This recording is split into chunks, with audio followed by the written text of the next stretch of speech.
কোরআন পাঠ হবে, লাখো লোক নিয়ে কোরআন পাঠ হবে। যতই তারা চেষ্টা করুক বাবরিকে রিপিট করার, তত গীতা পাঠে 4 লক্ষ আজকে এসছে, কালকে 4 কোটি আসবে। একই দিনে মুর্শিদাবাদে বাবরি মসজিদে শিলান্যাস, আবার রাম মন্দিরে শিলা পুজো। পরের দিনে ব্রিগেডে 5 লক্ষ কণ্ঠে গীতা পাঠের আসর, পাল্টা 1 লক্ষ কণ্ঠে কোরআন পাঠের ঘোষণা। বিধানসভা ভোট যত এগিয়ে আসছে ততই রাজ্য রাজনীতি ক্রমশ ধর্মময় হয়ে উঠছে। শনিবার মুর্শিদাবাদের রেজিনগরে বাবরি মসজিদের ভিত্তিপ্রস্তর স্থাপন করেন তৃণমূল থেকে সদ্য সাসপেন্ডেড ভরতপুরের বিধায়ক হুমায়ুন কবির। এই নিয়ে বিতর্ক চাপানোতরের মধ্যেই পূর্ব ঘোষণা অনুযায়ী রবিবার কলকাতার ব্রিগেডে 5 লক্ষ কণ্ঠে গীতা পাঠের আয়োজন করে সনাতন সংস্কৃতি সংসদ।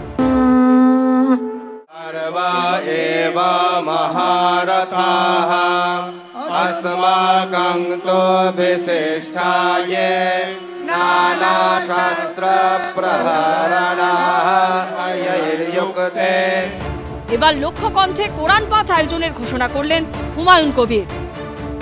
বিজেপি বরাবরই হিন্দুত্ব তাস খেলে। ওরা দীর্ঘদিন ধরে রাম মন্দিরের এজেন্ডা নিয়ে ক্ষমতায় এসছে, 19টা রাজ্য দখল করেছে। বাংলা দখল করার জন্য তারা গীতা পাঠ করছে। আমি আগামী দিনে মুসলমানদের বেশি বেশি করে বিধানসভায় সিট জেতার জন্য কোরআন পাঠেরও আয়োজন করব। আমি 1 লক্ষ হাফেজকে দিয়ে কোরআন পাঠ করাবো আগামী দিনে। 1 লক্ষ মুর্শিদাবাদের কোন একটা জায়গায় প্যান্ডেল করব বড় করে। নাটকীয়ভাবে তৃণমূল থেকে সাসপেন্ড হওয়া ভরতপুরের বিধায়কের এই ঘোষণার সামনে আসতেই শুরু হয়েছে রাজনৈতিক চর্চা। যারা মুসলমান ভাই বোনেরা আছে তাদের বুঝতে হবে এবং এই প্রজন্মকে অভিভাবকদের শেখাতে হবে, তাদের মনে করিয়ে দিতে হবে কাজী নজরুল ইসলামের কথা, সৈয়দ মুস্তাফা আলী, সৈয়দ মুস্তাফা সিরাজের কথা, এস ওয়াজেদ আলীর কথা। তাহলে অবস্থার পরিবর্তন হবে। এটা হুমায়ুন কবির এর কোনো বিচ্ছিন্ন ঘটনা নয়। আসল তৃণমূল কংগ্রেসের বদান্যতায় এ রাজ্যে পাকিস্তানপন্থী কিছু সংগঠন, কিছু মানসিকতা সক্রিয় হয়ে গেছে। এর জন্য দায়ী তৃণমূল কংগ্রেস এবং তৃণমূল কংগ্রেস। আমাদের দল থেকে সাসপেন্ডেড, বহু বছরে বহু দলই করেছেন তিনি কি বললেন কিংবা তিনি কি কাজ করবেন তার দায়িত্ব রাজনৈতিক পার্টি হিসেবে তৃণমূল কংগ্রেস নিচ্ছে। এটা আলাদাভাবে কিছু বলেনি। তৃণমূল ও বিজেপি দুই দলের বিরুদ্ধেই ধর্ম নিয়ে রাজনীতি করার অভিযোগ তুলেছে কংগ্রেস। পশ্চিমবঙ্গের আজকে রাজনীতিতে নৈতিকতার অবশিষ্টাংশ নেই,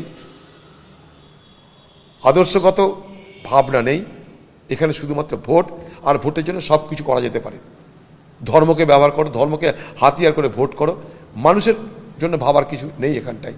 তাই এখানকার ভোটের রাজনীতিতে আর মানুষের কথা আলোচিত হচ্ছে না, এখানকার ভোটের রাজনীতিতে ক্রমশ ধর্মের কথা আলোচনায় প্রাধান্য পাচ্ছে। এটা আমি মনে করি গণতন্ত্রের জন্য, বিশেষ করে ধর্মনিরপেক্ষ গণতান্ত্রিক ব্যবস্থার জন্য এটা ক্ষতিকর। হিন্দু, মুসলিম, মন্দির, মসজিদ, গীতা, কোরআন সব মিলিয়ে বিধানসভা ভোট যত এগোচ্ছে ততই ধর্মময় হয়ে উঠছে বঙ্গ রাজনীতি। অরিত্রিক ভট্টাচার্য ও পার্থপ্রতিম ঘোষের রিপোর্ট, এবিপি আনন্দ। এবিপি আনন্দ, এগিয়ে থাকে, এগিয়ে রাখে।